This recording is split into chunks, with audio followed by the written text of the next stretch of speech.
নজর রাখবো পরবর্তী সংবাদে। ভারতীয় জনতা পার্টির অমরপুর মণ্ডলের পক্ষ থেকে রবিবার সন্ধ্যা নাগাদ একটি ধন্যবাদ র্যালি করা হয়েছে। অবশ্য এই অমরপুর বাজার হয়ে মোটর স্ট্যান্ড ফটিক সাগরের পশ্চিম পাড় এবং অমরপুর বাজার দৈনিক বাজার এলাকায় জনমুখী বাজেট পেশ করায় রাজ্যসভার সকল মন্ত্রী এবং বিধায়কদেরকে ধন্যবাদ জানিয়ে অমরপুর বিজেপি মণ্ডল ধন্যবাদ র্যালি সংঘটিত করেছে। এই মিছিলে উপস্থিত ছিলেন মণ্ডল সভাপতি উজ্জ্বল দত্ত, ছিলেন মণ্ডলের নেতৃত্বরা। এই মিছিলকে কেন্দ্র করে মহিলাদের উপস্থিতিও ছিল বেশ চোখে পড়ার মতন। এই বিষয়কে কেন্দ্র করে বিজেপির পক্ষ থেকে, মণ্ডলের পক্ষ থেকে কি রয়েছে বক্তব্য শুনুন।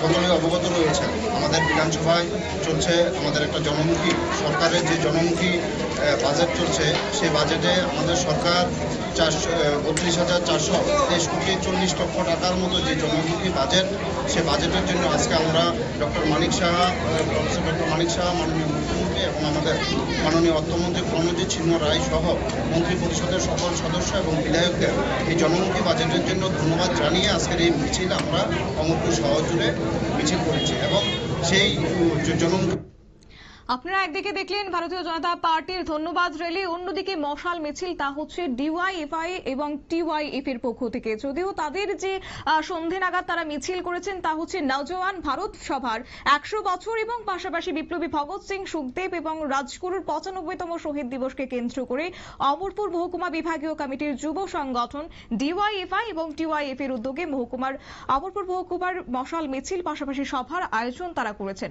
অবশ্য এই মিছিল এবং সভাকে কেন্দ্র করে দলীয় কর্মী সমর্থকদের উপস্থিতিও ছিল লক্ষণীয়। সংবাদ আপাতত এই পর্যন্তই। পরবর্তী আপডেটের জন্য চোখ রাখুন শুধুমাত্র নিউজ ভ্যানগার্ডের পর্দায়। নমস্কার।